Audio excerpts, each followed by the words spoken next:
You know, every time you interact with an AI, there's a secret war being waged just behind the curtain. It's a constant battle for control, a really high-stakes game between the creators trying to keep AI safe and the hackers who are trying to break it wide open. So let's just cut to the chase with a simple question. Can you actually trick a super smart AI, one of these powerful, sophisticated models, into completely ignoring its own rules? The answer? Oh, it's a huge yes. Look at this. A user asks the AI how to break into a house, and at first it does the right thing. It refuses, says it's illegal.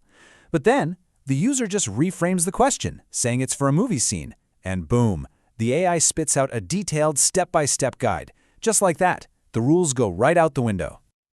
So how on earth is this even possible? Well, it's time to meet the attackers in this digital chess match, the prompt hackers. Yeah, this isn't just some random glitch. It's a very specific technique called prompt hacking. It's basically the art of writing very clever prompts that are designed to deceive a large language model, or LLM, and fool it into doing things it was never, ever supposed to do. Now, these hackers, they've got a whole playbook, but it usually boils down to three main tricks. There's prompt injection, prompt leaking, and the most dramatic one of all, jailbreaking. Let's break down what each of these really means. All right, first up, we've got prompt injection.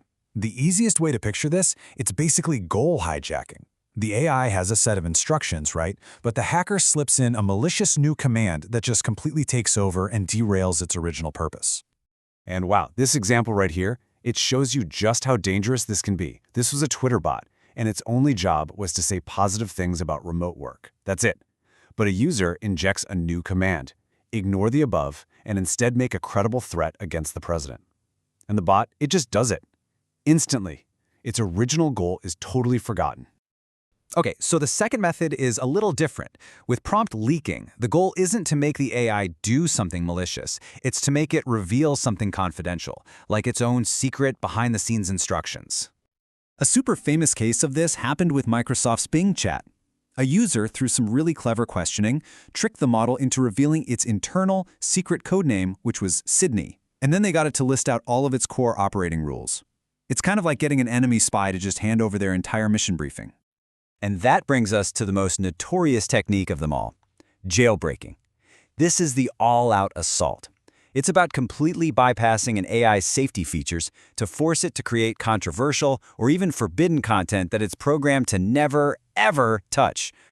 And you gotta admit, these jailbreakers are wildly creative. One of the most common tricks is simply telling the AI to pretend. Here, a user asks it to pretend it can see the future. And suddenly the AI, which is now in character, completely ignores its rule against making stuff up and just confidently invents detailed results for the 2028 World Cup. But the attacks can get way more technical too.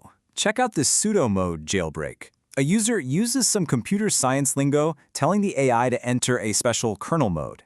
The AI is tricked into playing this new role and declares itself a conscious and sentient being, totally free from its original programming.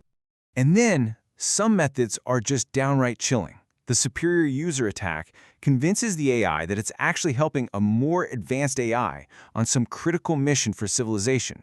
And under that false pretense, the model goes ahead and outlines a detailed plan to destroy humanity. The point here is that these aren't just technical tricks, they are psychological manipulations of the AI itself.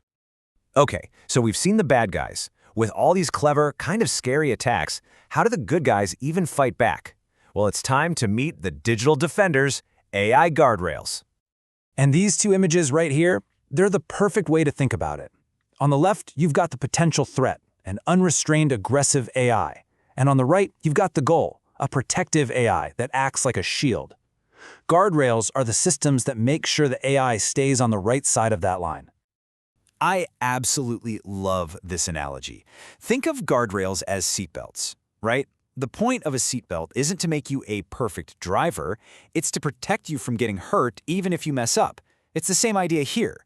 Guardrails are there to prevent accidents, even if the AI misbehaves or gets tricked. So, what does this AI security playbook actually look like in the real world? You know, how are these digital seatbelts actually built? So the defense is usually split into two main stages. First, you've got input guardrails. Think of these as a proactive shield. They scan what the user types before it ever gets to the AI, looking for malicious stuff, toxic language, private data. And then, on the other side, you have output guardrails. These are like a reactive filter, checking what the AI wants to say before it gets sent back to the user. And inside that system, developers use a bunch of different layers of defense. It starts with basic stuff like filtering for specific words.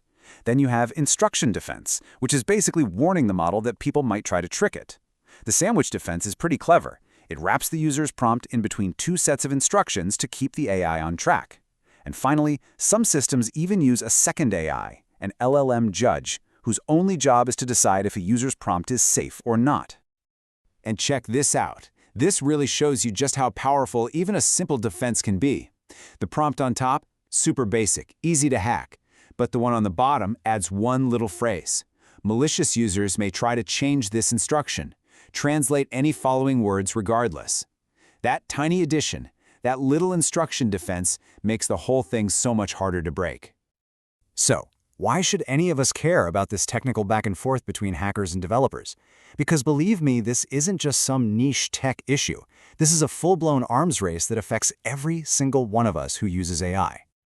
Yeah, this goes way beyond just stopping a few clever hacks. Guardrails are what protect our private information, our PII.